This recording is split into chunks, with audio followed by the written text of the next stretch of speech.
Hello again, everyone. Welcome to Washington Gun Law TV. I am Washington Gun Law President William Kirk. Thanks for joining us. Hey, Colorado. About a week ago, maybe 2 weeks ago, we did this video right here. It was all about a proposed assault weapon ban in your state. Well, it appears that your state may have far more grandiose plans than just disarming you that way. Now, they may have an entire laundry list of disarming you. And I've had an opportunity to speak to some folks out there in Colorado, people in the trenches with boots on the ground, kind of really with their hand on the pulse of what's going on in the Colorado State Legislature. I got a lot of news I'm going to share with you. You're not going to like most of it. And the bottom line is Colorado, I'm worried that you're going to go the way of the state of Washington. And as a individual living now in the People's Republic of the state of Washington, let me tell you that that's not a good thing. So today, let's spend a few minutes, let's geek out, and let's talk about the many ways Colorado wants to disarm its citizens.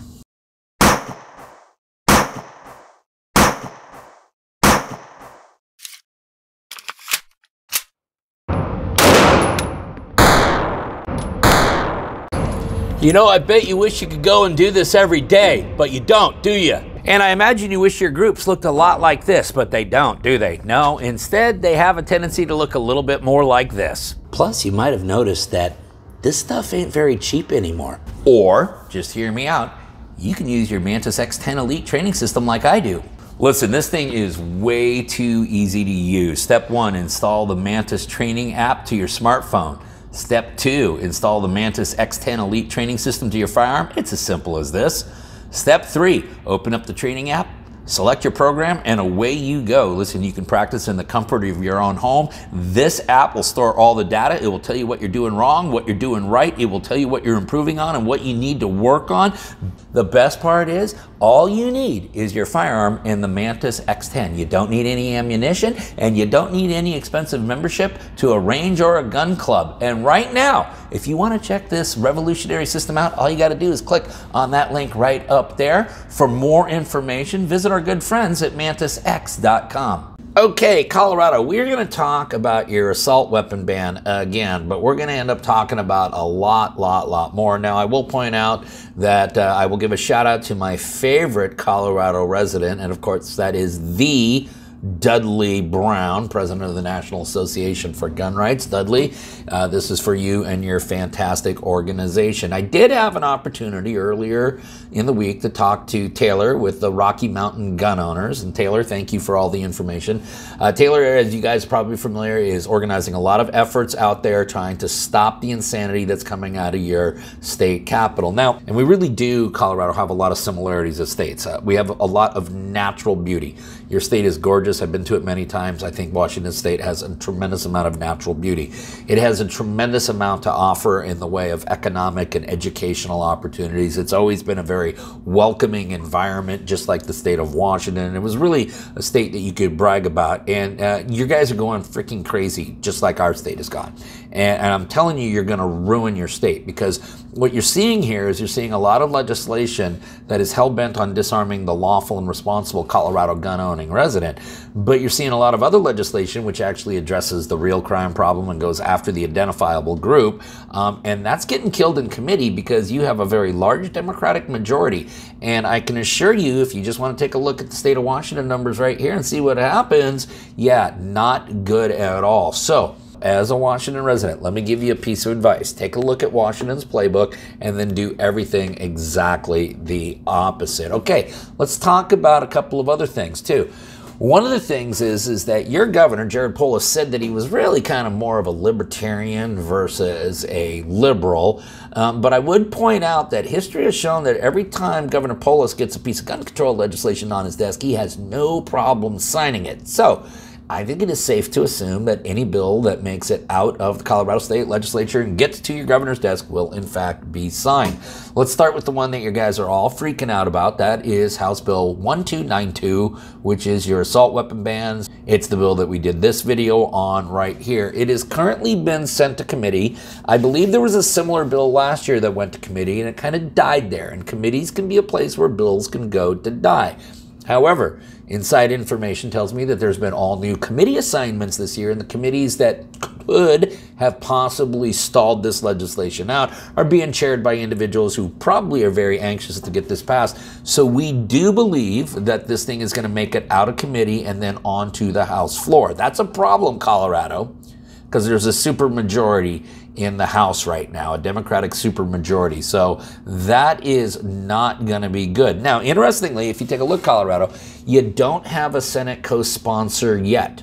Okay, that's good. There's no co-sponsor of this bill in the Senate yet. However, with people clamoring for political points, do I believe that there's likely multiple candidates in the Colorado Senate that would gladly sponsor this bill if it starts picking up steam? Yes, I do. So I know that this idea has been kicked around. Let me explain. In Washington, we kicked it around for 6 straight years, and on the 7th year, we finally got it passed. So you need to very carefully watch House Bill 1292. It sits in House Committee right now, but there is going to be a lot that can happen. Now, I said earlier also that I'm concerned that you're doing exactly the same thing as Washington State, which is that, yeah, you're going after all the lawful and responsible gun owners, and you're just kind of letting the criminals run free. Well, let me give you an example. There was a House bill. It was House Bill 1162. It would have made the theft of a firearm a felony and punishable by a bunch of jail time. And it's a good idea because when you take a look at the United States Department of Justice's own statistics, you learn that 88.8% of gun crimes on a national average are committed by an individual who was unlawfully possessing the firearm at the time that the crime is committed. One would think that going after those people would be a good idea. Unfortunately, your Democratic supermajority has killed this bill in committee. It will never really ever see the light of day, and you need to carefully watch for other pieces of legislation because you will see them go into committee and it just turns out to be like a black hole if it addresses the actual problems that need addressing.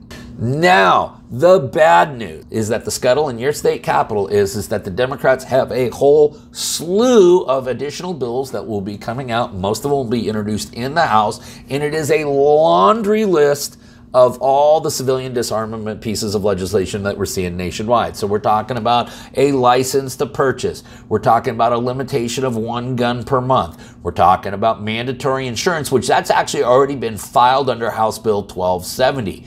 A background check for ammunition. Yeah, that's going to save lives. Changing your 3-day waiting period to a 10-day waiting period. Expanding red flag laws. And I had a chance to take a look at your red flag laws, and I'm not sure how you can expand them any more than they already are, except if it's everybody can red flag everybody. I mean, it's really, you have some of the most expansive red flag laws in the nation. Oh, and then a private property shooting ban. And Colorado, this is what you get for allowing your state preemption law to be repealed, because a lot of people are like, oh, well, now the municipalities and the counties and all that can start setting gun control legislation. That's true. You know what else can do it? Like the zoning commission, your sewer districts, things like that.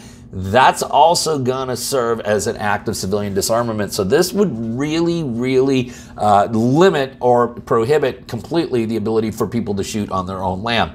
I also want you to be aware of Senate Bill 24-003, because I think this tells you, Colorado, where your state government is going. This is a request for an increase of $1.7 million to the Colorado Bureau of Investigation, and that money is to be allocated exclusively for new agents to enforce Colorado's new gun laws on FFLs. So what you're really creating is a statewide Gestapo that's going to go out and start trying to shut down your FFLs, because they are going to try to disarm you from the top, from the bottom, from every way they can possibly do it. They'll do it through acts of legislation. They'll do it through rulemaking. They'll do it through private entities. They'll do it however they can possibly do it to you. We're going to link up all the bills that we know about already. There are many more to come, but we'll link them up down there in the description box so that you can geek out on them for yourself. More importantly, we're going to link up the Rocky Mountain gun owners down below. All of you out there should start showing them some love. They also have a fantastic bill tracker, so we're going to link that up for you down below so that you can continuously follow what's going on. Contact your state legislators right now, Colorado. Get in the game. Get involved. If you got any more questions about this or anything else related to what's left of our Second Amendment rights, you guys should know how to get a hold of Washington gun law by now. If you don't, that's okay. That information is down there in the description box. And then let's everyone remember that part of being a lawful and responsible gun owner, like we talk about all the time here, is to know what the law is in every situation, how it applies to you in any instance that you may find yourself. Until next time, thanks for watching. Stay safe.